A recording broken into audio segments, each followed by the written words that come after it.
अयोध्या, काशी, ये सब काम आएगा बीजेपी को, या फिर ध्रुवीकरण में भी एक नए सिरे से वो कोशिश करेंगे इस बार, क्योंकि उनको पिछड़ी जातियों को इधर लुभाना है, क्योंकि कई छोटी छोटी पार्टियां जो है चली गई गठबंधन में। संजय जी। हाँ, अंजना जी, जो आंकड़े आपने दिखाए उसकी अगर मैं एनालिसिस करूं तो ये बताने की हम कोशिश कर रहे हैं इन आंकड़ों के जरिए दर्शकों को कि पूर्वांचल का महत्व यूपी की राजनीति में क्या है। संख्या के दृष्टिकोण से पूर्वांचल का बहुत महत्व है, 144 सीटें आती हैं और लगातार अगर आप देखें 2017 में बीजेपी की सरकार बनती है, 2012 में समाजवादी पार्टी की सरकार बनती है और 2007 में बीएसपी की सरकार है। और आप देखिए जिस पार्टी की भी सरकार बनती है उसके लिए जरूरी है कि पूर्वांचल में उनका प्रदर्शन अच्छा रहे, क्योंकि पूर्वांचल की सीटें बहुत ज्यादा हैं। तो हर पार्टी को अगर सत्ता में ताबीज होना है, सत्ता पानी है यूपी की, तो जरूरी है कि पूर्वांचल पर फोकस किया जाए और पूर्वांचल की ज्यादा से ज्यादा सीटें जीतने की कोशिश की जाए। बीजेपी ने इसका प्रयास पहले से किया।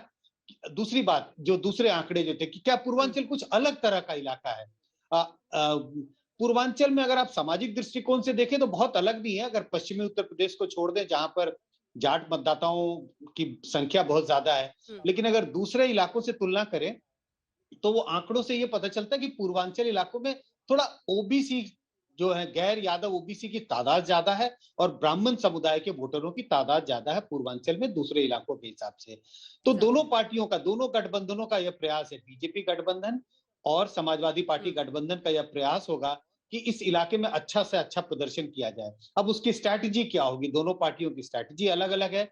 दोनों ने पार्टियों ने पहले गठबंधन जरूर किया। आप देखिए बीजेपी ने के जो लोग छोड़ करके समाजवादी पार्टी में आए उनका जातीय आधार क्या था, वो गैर यादव ओबीसी जाति से उसमें कई लोग थे, वो सब टूट करके समाजवादी पार्टी के तरफ आए। तो ऐसा लगने लगा समाजवादी पार्टी ने एक अच्छा सोशल कोलिशन बनाया है और ईस्टर्न यूपी में, पूर्वांचल में उसका प्रभाव होगा और समाजवादी पार्टी बीजेपी को नुकसान कर सकती है। बीजेपी ने इसके लिए पहले से कमर कसी। आपको याद होगा चुनाव की घोषणा होने के पहले ही तमाम तरह के कार्यक्रम हो रहे थे, पूर्वांचल एक्सप्रेस का उद्घाटन हो रहा था और तमाम तरह की चीजें हो रही थी। बीच सरकार ये जरूर कह सकती है ये सब तो योजनाएं थी, लेकिन कहीं ना कहीं नजर चुनाव पर तो जरूर थी। तो पूर्वांचल में दोनों पार्टियां जोर लगा रही हैं।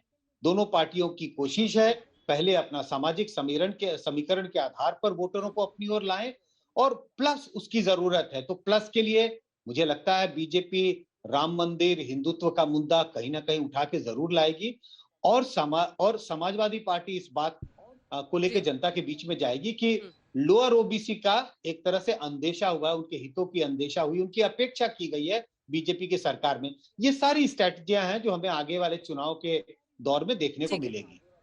ठीक है, ठीक है, ठीक है। पॉलिटिकल बहस मैं यहाँ शुरू करूंगी, लेकिन उससे पहले आपकी ग्राउंड रिपोर्ट पूर्वांचल पर इस वक्त क्या कह रही है? आप मुझसे पूछ रही हैं अंजना जी?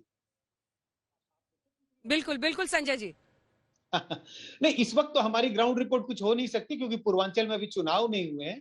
जब चुनाव होंगे उसके बाद हम लोग पोस्ट पोल सर्वे करेंगे उसके हिसाब से। लेकिन ये जरूर है कि जिस तरह का मुकाबला यूपी में दिखाई पड़ रहा है वो कांटे का मुकाबला है। ये कहना बहुत मुश्किल है कि किस पार्टी को बढ़त है, कौन सी पार्टी पीछे है। दोनों गठबंधनों के बीच में मुकाबला जोरदार है।